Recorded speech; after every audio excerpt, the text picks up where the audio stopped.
journal ya peuple info lingala bote na bino nyonso tofongoli yango pona kotalisa bino ndenge première visite d'état ya chef de l'état Félix Antoine Tshisekedi Tshilombo kuna na Kazakhstan ezalaki bongo marqué mercredi 10 septembre na cérémonie moko ya munene oyo ezalaki organisé na palais présidentiel ya accord d'Abolanda Bataille elongo na Héritier Mapindembe. Première visite d'État ya président de la République Félix Antoine Tshisekedi Tshilombo na Kazakhstan yango ezalaki marqué pona mokolo ya mercredi 10 septembre 2025 na cérémonie moko ya monene pe ya kafu ezalaki organisé na palais présidentiel ya Accorda na cœur ya ville ya Astana na bokomi na ye chef de l'État Félix Antoine Tshisekedi Tshilombo azalaki accueilli na parvis ya palace boye epai ya homologue na ye Kazakhstan Kassym-Jomart Tokayev yo simbake nyonso elekaki vraiment kitoko après présentation ya ba délégation respective pe parade ya honneur oyo epesamelaki epai ya deux chefs d'état bango mibale bazwaki ba importante séance bilatérale na ba groupe moko restreint boye ezalaki mingi penza na ba délégation élargie après oyo epermetaki bango ko définir ba domaine prioritaire ya coopération na bango chef de l'état Félix Antoine Tshisekedi Tshilombo visite na ye na mboka Kazakhstan epai wapi azali ko séjourner eleki lelo 48 heures ezali mingi pona coopération bilatérale entre République démocratique du Congo et Longo na Kazakhstan. Boyokani oyo tout coopération oyo ekosalema vraiment na ba domaine ebele pona ko permettre pe développement ya République démocratique du Congo na ba domaine ya ndenge na ndenge pe Kazakhstan na ngambo na ye azana besoin ya ko bénéficier moins expérience tout expertise na ba domaine ebele en faveur ya République démocratique du Congo. Donc ba délégation ba signer ki ba accord ya ndenge na ndenge oyo mikolo ezali koya ekozala bénéfique pour na bamboka nyonso mibale. Président de l'Assemblée nationale, professeur Vital Kamerhe asangisaki mercredi 10 septembre, président il y a groupe parlementaire pour préparer rentrée parlementaire il y a le 15 septembre pour l'Anda. Héritier Mapindembe. À quelques jours, il y a fin, il y a vacances parlementaires. Bureau, il y a Assemblée nationale. Nabo Kambeme, il y a président honorable Vital Kamerhe. Azali ko tenir une série de réunions pour préparer rentrée parlementaire. Oyo, ezali placé na signe ya apaisement pe ya cohésion. Conformément à l'appel, il y a chef de l'État Félix Antoine Tshisekedi Tshilombo. Oyo ezalaki lancé na réunion ya suka réunion interinstitutionnelle série ya rencontre oyo efungwama kipe mercredi 10 septembre na ba différents caucus ya ba députés nationaux. Objectif ezalaki ya ko harmoniser ba priorité pe koluka ndenge nini ko garantir session moko sereine. Pour la première journée oyo bureau akutanaki na ba élu ya caucus ya Grand Équateur, Grand Bandundu, Grand Katanga pe ba échange oyo et permetaki bango ko dresser état des lieux ya ba défi oyo bazali kokutana yango par rapport ya population na ba région oyo pour na ko définir ba urgence pe ko komisa na agenda parlementaire. Boy avant ba échange oyo ba député bureau asalaki nanu réunion et longo na conférence ya ba président pour na ko examiner ba grands enjeux pe ya session oyo ezali essentiellement budgétaire. Selon rapporteur ya Assemblée nationale Jack Njoli alobi ba priorité ezali clair vote ya budget 2026 situation sécuritaire na Est ya RDC maintien ya stabilité institutionnelle renforcement ya unité nationale défense et intégrité territoriale consultation yango ekokoba na ba caucus ya Grand Kassai Grand Oriental Grand Kivu Kinshasa pe Congo central pour na ko garantir approche moko inclusive na préparation ya ba travaux série ya beaucoup tani oyo ezali ko viser ko assurer rentrée parlementaire pe apaisée na contexte oyo ezali marqué na ba enjeux sécuritaires économiques pe sociaux ya makasi. Nasuka ya réunion rapporteur ya Assemblée nationale professeur Jacques Njoli asalaki bongo compte rendu na micro ya Héritier Mapindembe. Le 15 septembre 2025 est constitutionnellement la date de la rentrée parlementaire ou la session budgétaire. Et aujourd'hui, à quelques jours de cet événement, il était important que le bureau puisse d'abord se réunir pour faire le point de la situation et ensuite réunir la conférence de présidents qui est donc l'organe politique de gestion de l'Assemblée. Et enfin, le président de l'Assemblée nationale et le membre du bureau ont commencé à recevoir les différents caucus de notre Chambre. Alors, nous avons eu des échanges intéressants avec les caucus du Grand Équateur, qui comprend les provinces de l'ancienne province de l'Équateur, de l'ancienne formule. Nous avons ensuite reçu les caucus du Grand Katanga. Et enfin, pour la journée d'aujourd'hui, nous avons terminé avec les caucus du Grand Bandundu. Primature Boyebake, Première ministre Judith Suminwa a dirigé qui mercredi 10 septembre réunion consacrée il y a restitution, il y a mission, il y a Fonds monétaire international na RDC. Premier ministre Judith Suminwa Tuluka a dirigé qui mercredi na primature réunion moko ya kafu oyo ezalaki consacré na restitution ya mission technique ya Fonds monétaire international na République démocratique du Congo. Bazalaki présent pene ya chef ya gouvernement, ministre ya finance, pe ya budget. Bango ba signé importance moko stratégique ya ba échange oyo pona koluka stabilité macroéconomique. Bosimba pe boyebake bokutani oyo eza na cadre ba préparatif ya mission oyo ezali bongo ya Fonds monétaire international ezali prévu na mois d'octobre. Yango ekomema évaluation ya ba engagement oyo ezwami na kati ya programme économique pe kozala validé na conseil d'administration ya Fonds monétaire international.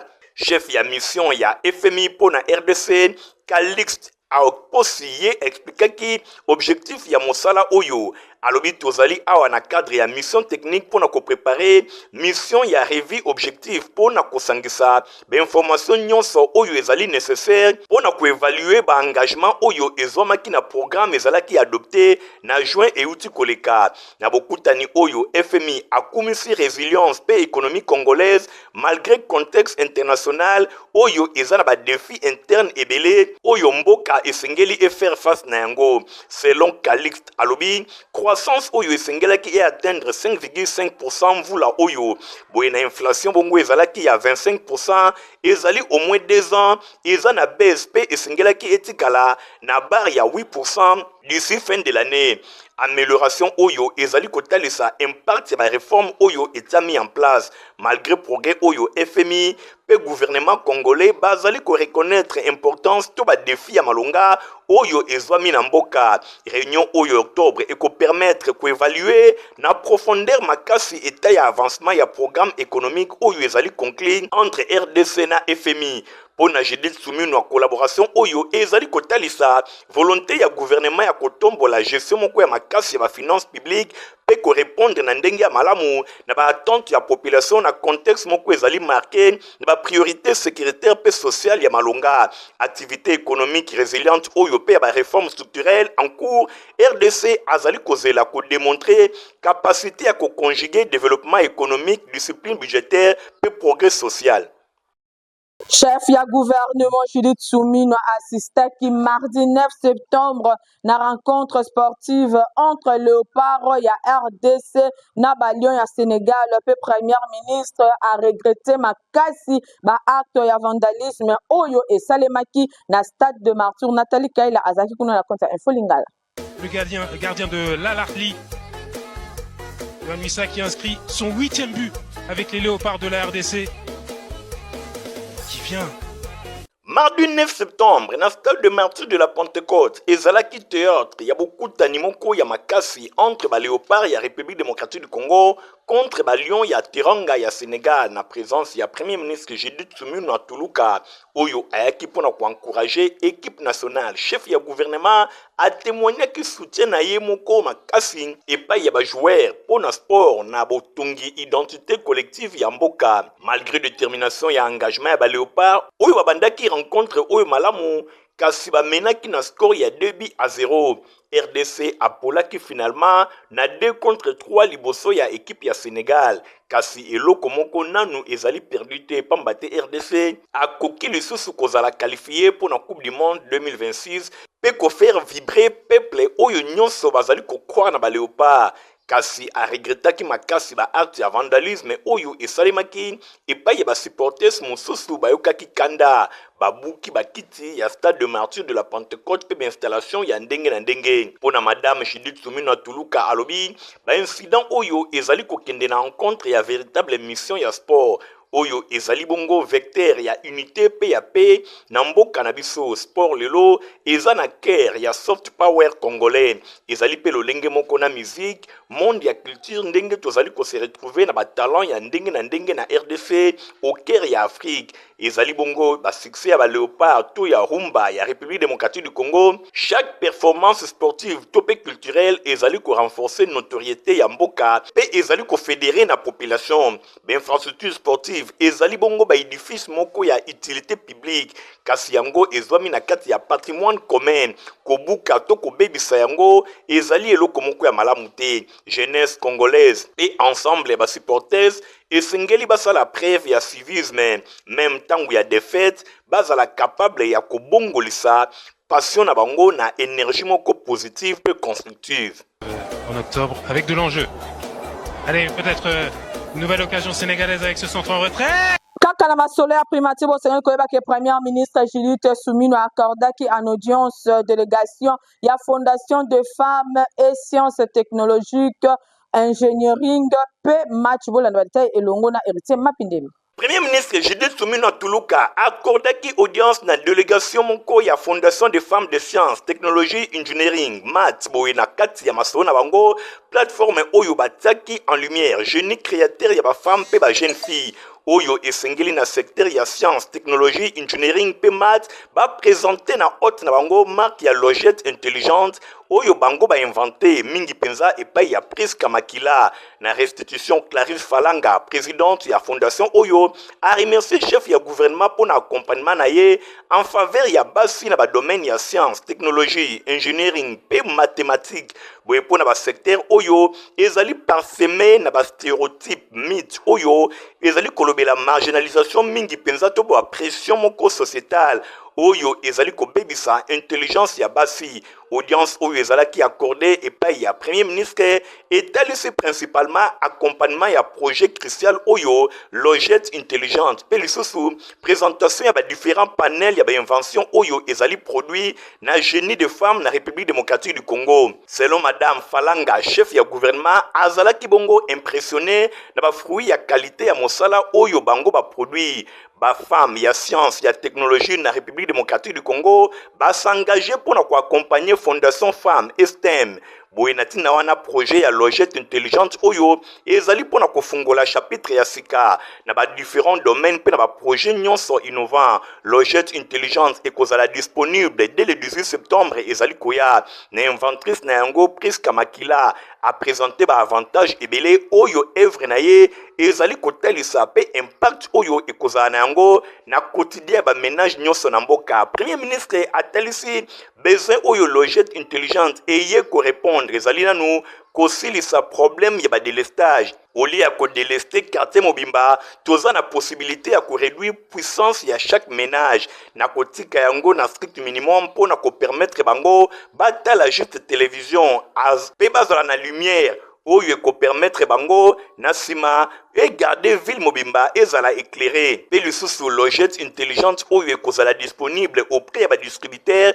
kobanda le 18 septembre ezali koya. Selon inventrice na yango na 2023 projet oyo ezwaki approbation ya SNEL lokola produit moko ekomema solution adaptée na environnement pe na quotidien ya congolais. Patron ya exécutif central Judith Suminwa a consacré pilier 4 ya programme d'action ya gouvernement 2024-2028 accès na ba services sociaux de base pe électricité oyo ezali ko encourager mingi au plus haut point initiative oyo ezali ko kotisa vision ya ba innovation ezali ko répondre na ba problème nyonso ya population na ba différents domaines.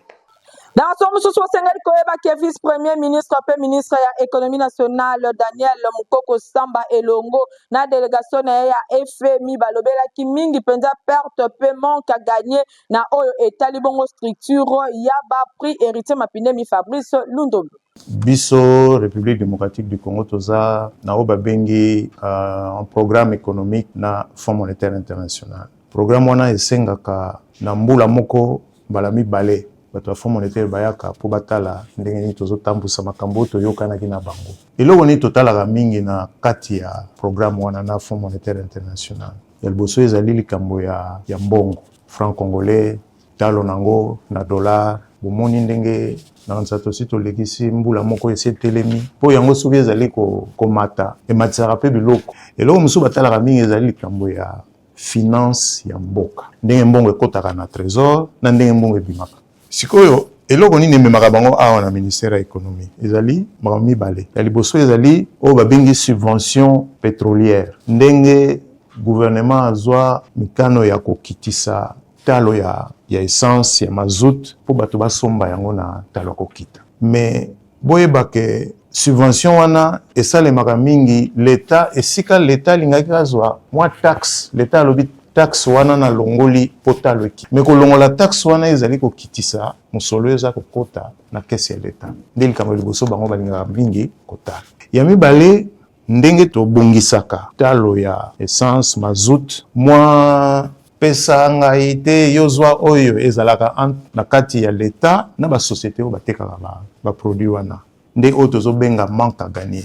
Biso toyebisa bango oyo totiango awa ndakisa taux de change lelo ndenge tosombaka congolais te naloba parce que prix talo ekeseni selon koza na Kinshasa selon koza na Lubumbashi ou bien koza na Kisangani. Awa na Kinshasa bosomba essence na 2990 na 2990 wana ndenge bosombaka mikolo nyonso ozosomba litre no ya carburant oyebaka ke dollar po essence eutaka na mboka papa esombamaka na dollar totia yango na talo ya 2600 mais lelo soki oke na epa bakambisa ata oke na banque dollar ozwa yango na 2600 te. Donc biso tokitisa talo ya dollar mwa différence wana entre talo ya dollar oyo totia na prix ya 2990 na talo ya dollar sur le marché biso gouvernement tozongisaka différence wana epa ya ba société pétrolière na bambula elekaki manque à gagner wana ebandaki kokoma na ba niveau moko 280-300 millions de dollars l'an pe soki mbongo wana l'État zangi yango po azongisela elingaki eza kosuka ndenge nini bakende kotuna susu kaka l'État wana abimisa na libenga na ye po nde omoni ke d'un côté ozokitisa mosolo ezokota na kesi ya l'État na ngambo mosusu oza komatela susu l'État badepense po azongisaka bamanque à gagner. Eloko biso tosali na oyo etali manque à gagner na mbula euti oleka 2024 kobanda janvier ti na sanza ya suka ya décembre manque à gagner nyonso esukaki na 31 millions de dollars. Soko tali na 2023 tozalaki na ba 287 millions de dollars. Donc tolongoli yango na 287 millions de dollars ekiti na 31 millions de dollars. Pe boyeba banda gouvernement souminois 1 na lelo gouvernement souminois 2 banda to bandi gouvernement souminois mokolo moko te to sengi na trésor apesa biso mosolo po tozongisela ba pétrolier manque à gagner. Population ya commune ya Kasavubu mingi penza oyo bafandi bongo na avenue Irebu ba constataki na tongo ya jeudi 11 septembre nzoto ya ndeko mobali moko ezali vraiment ya kokufa esali passe. Population avandi na commune ya Kasavubu na baveni lokola Irebu pe nzinga balamukaki na tongo ya jeudi 11 septembre ko constate nzoto ya ndeko mobali moko azali ya kokufa kasi tina ya kokufa na ye eyebanaki penza te population bautaki bisika na bisika pona koya ko constate ebembe oyo etikali na avenue Irebu na commune ya Kasavubu. Selon ma information batalisaki ndeko oyo ayaki elongo na baninga na ye nde bayaki ko déposer na centre de santé moko après avoir ko constaté azalaki ya kozoka na mutu kasi tina ya kozoka na ye eyebanaki te boyoka moko ya ba infirmier o ya centre de santé ayambaki ndeko yango na butu ndenge azali kopesa ba explication na micro ya Info Lingala journal ya peuple. Disant pour nous na babundaki bitumba passolé na mutu mais ce que j'avais constaté Nathalie Bassine Vito a quitté. Alors même si bon que non les arbres quand ils a bisoté bakende ailleurs avait comme une menace j'étais vraiment agressé par les Koulouna, qui n'a pas machette et tout consort, nzete, la ligne a alerté même la police. Ils ont compris que la ligne a alerté la police, la ligne a libanda, na banzete, bon, la seule cas de sagesse déontologie à Bissou. Non, soyez patient, alors tout côté na kati na soigner. Tout côté na kati na salle ka piège na kangi porte. Ndé na salle prescription ya produit mo au baromo na ngote ba kozwa même 30 minutes sur le bon libana ba tiko zo ngote ndé na komi yango l'air bakei alengai siko na zui ndingisa ya ko bima pona alerter la police tant ba bakei ndé na bimi na bengi ba policier ba ye alors ba ko sala constat tant ba kena corps na bango wana tant ba ye susu ko menacer susu donc pour pas corps on a menace alors la police est pour y a susu na retard donc corps etikala kia asa kufa ki to azaki en vie donc ba yekini si akufa ki na cinéma boye bake na bokambemi ya préfet des études mwana mboka Pascal Bisi Mwande Itemat Binza Delvo basalisaki bongo poso eleki inauguration ya salle numérique pe bâtiment oyo ya sika oyo ba partenaire na bango église de Saint des derniers jours pe fondation Vodacom Congo basaleli bango Stéphane Skandi. Ebandaki na ba discours ya ndenge na ndenge wapi epai préfet des études Pascal Bisimwa apesaki maloba epai ya adjoint na ye pona ko remercier ba partenaire na bango église de Saint de dernier jour en collaboration na fondation Vodacom église de Saint de dernier jour ba pesi Itemat Binza bâtiment moderne oyo bozali komona nyonso esalemaki na nzela ya directeur régional na bango mwana mboka Didier Mutombo fondation Vodacom bangonde ba équipé Itemat Binza na salle oyo bozali komona ebenga salle numérique avec connexion gratuite ya mvula mobimba coupure ya ribon ekatamaki epai ya prophète oyo azalaki à la fois représentant ya ba autorité ya EPST mbala moko balekaki na visite guidée pona kotala qualité ya salle pe kozwa possession ya salle numérique ba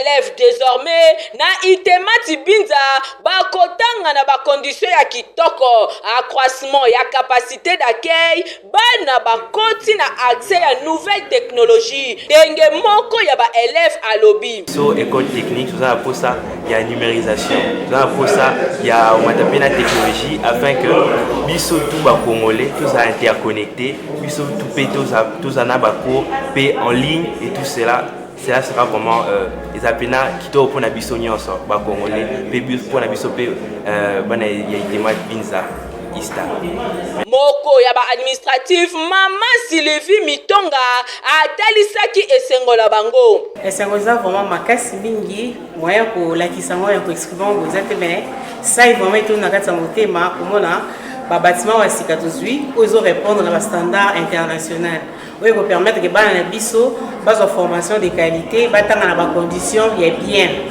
donc c'est vraiment ça makasi outi so ba lebele tu ko former bana na aviation civile tu ko former bana na météorologie et agro météo tu ko former bana na mécanique na construction na électronique radio transmission to baxibe ba section ya sika ozo lokola coupe couture na commercial de gestion na agronomie. Donc, vous avez des délais pour vous former. Vous avez l'école d'application ISTA, pépinière et ISTA. Donc, formation, ils ont vraiment formation de qualité. Vous avez 600 awa. Bazala rapenza déjà na niveau AD, bazala capacité ya kusala na diplôme na titre na bango ya diplôme d'état au bazana ya. Ye mokope préfet des études Pascal Bisimwa a beti c'était pour na ba parents oyo bazelaka un mois eleka e bongo batinda bana na bango na classe. École na biso et outil pour recevoir bâtiment ya sika. Il y a sika pour la formation, il y a banana biso. Banana biso, bakomi kozwa ba formation, il y a likolo, neti o ya bano e bazwa kana poto. To komi na salle numérique. To komi na ba bâtiment sika, ba classe sika. Kala mingi te balakisi na biso bazokende formation sur l'innovation. l'innovation, c'est-à-dire mayele oyo bazo transmettre epai ya bana po bango moko ba créer makambo. Donc enseignement ya qualité ezopesama awa na Itemati. Baboti oyo bayebi nano te nakanisi bazolanda biso bobanga te botinda bana na bino. Une année après bokomona changement na comportement même ya bana na bino. Olekaleka na Itemati Binza na bana na bino oyo balingi babengama ba ingénieur ya solo po adresse ezaka kamoko. Préfet Louis Kabangu na Itemati Ndolo azali kobengisa bandeko nyonso oyo batanga déjà 6e des humanités kasi bazwa diplôme tetalatina bafongoli centre na bango ya formation na oyo tali wango autodidacte pa ya pezali kobanda de 17h à 20h pe bazali sous ko former batu na cours ya anglais des affaires anglais aéronautique pe ba formation ya ndenge na ndenge Stéphanas Kan de Francis Kan za ba pesi ni ba détail. Tango ya koyekola esili nanu te yoka sango oyo na memeli bino bato nyonso oyo botanga déjà 6e des humanités kasi nanu bozwa diplôme d'état te Itemati Ndolo na Ista batie na disposition na bino centre de formation ya ba autodidacte na domaine technique esengeli boyebake adresse ezaka kamoko pona kobima ingénieur ya solo Itemati Ista bazali na ba formateur très qualifié na domaine technique nyonso lokola aviation civile, mécanique générale, électricité générale, électronique industrielle, radiotransmission et commutation, option ya construction pe ezali na pointe. Pour na ba résultat ya ba examen d'état 2024-2025 préfet Kabangu aloba kito yebisa bino ke Itemati Ndolo Ista basalaki 100% awa kutu bapesa bango kombo eratakate de 17h à 20h basali na bango etikalaka très disponible pour na bino tango ya koyekola esili nano te papa mama osalaka déjà na domaine technique kasi nanu ozwa diplôme te leka na ba bureau ya Itemati Ista ozwa inscription na yo bokanisi esili tenten préfet Louis Kabangu atie lisusu pona bino centre de formation technique professionnelle pona ajustage, soudure, rebobinage, installation panneaux solaires, photovoltaïque, mécanique automobile, check automobile, diagnostic électronique des automobiles, installation bâtiment, froid, vidéosurveillance, électronique embarquée, informatique, bakisa cours ya anglais classique, anglais aéronautique, anglais d'affaires, pe cours ya français. Ezali ya koratete, formation rapide pour na 45 jours ya pamba, pe 90 jours pour na ba jour normal. Comment utile na société, yekola musala, adresse kaka moko Itemati Ista na commune ya Barumbu, tope obengi na numéro oyo ezali affiché na ba écran na biso. Soyez les bien koya.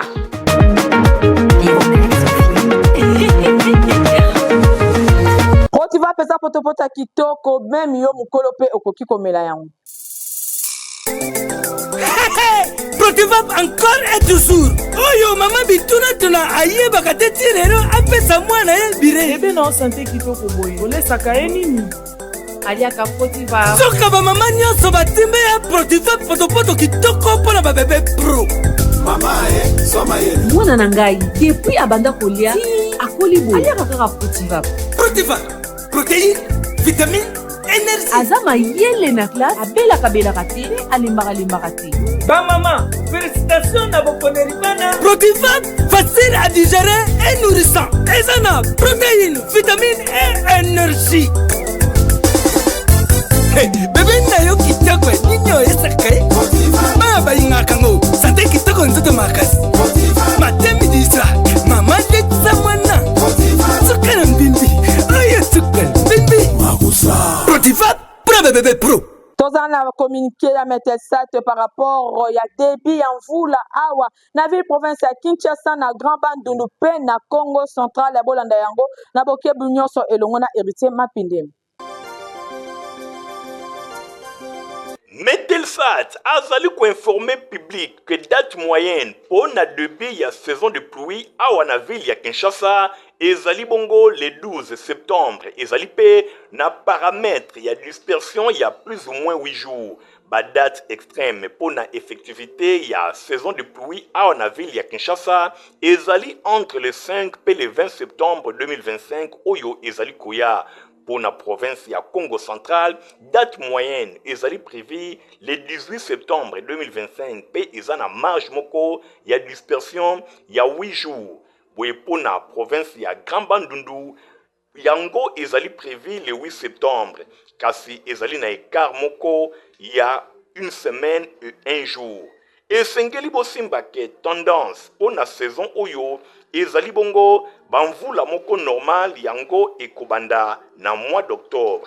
Metelsat asengi na moto nyonso ayeba na koza ba disposition pour na retour ya saison de pluie awa na ville ya Kinshasa na province ya Congo central pe na province ya Grand Bandundu.